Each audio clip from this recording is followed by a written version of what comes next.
The brave Odyssey of Perseus and the golden-winged sandals. Once upon a time, in the ancient land of Greece, there lived a brave young hero named Perseus. Perseus was known for his kind heart and adventurous spirit.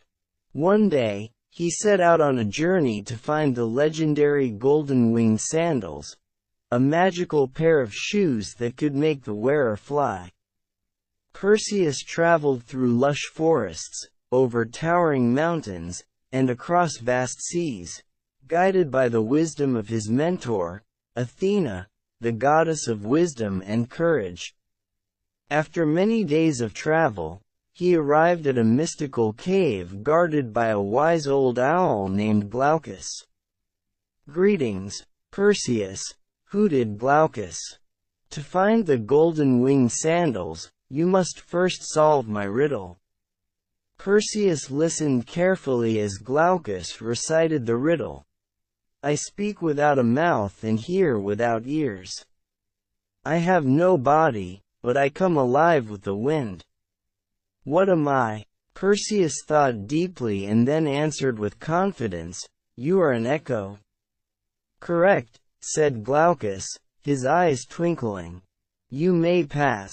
Inside the cave, Perseus found a beautiful garden filled with glowing flowers and sparkling streams. At the center of the garden stood a tall, golden tree. Hanging from one of its branches were the golden-winged sandals, shining brightly in the sunlight.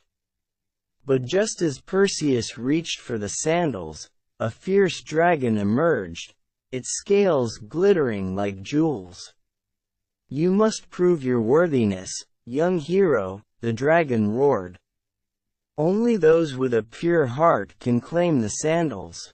Perseus bravely stepped forward and spoke with kindness and honesty. "Great dragon, I seek these sandals not for power, but to help those in need. I promise to use their magic wisely and for the good of all." The dragon, sensing the truth in Perseus's words, smiled and bowed its head. "You have proven yourself, Perseus. The golden-winged sandals are yours." With the sandals on his feet, Perseus soared into the sky, feeling lighter than air. He flew over mountains and rivers, helping villagers, rescuing lost travelers, and bringing joy to all he met. His heart filled with gratitude, Perseus returned home, where he was celebrated as a true hero. The people of Greece remembered his bravery and kindness for generations, telling tales of his adventures and the magical golden-winged sandals. And so, Perseus lived happily ever after, always using his gifts to spread love and kindness throughout the land. The end.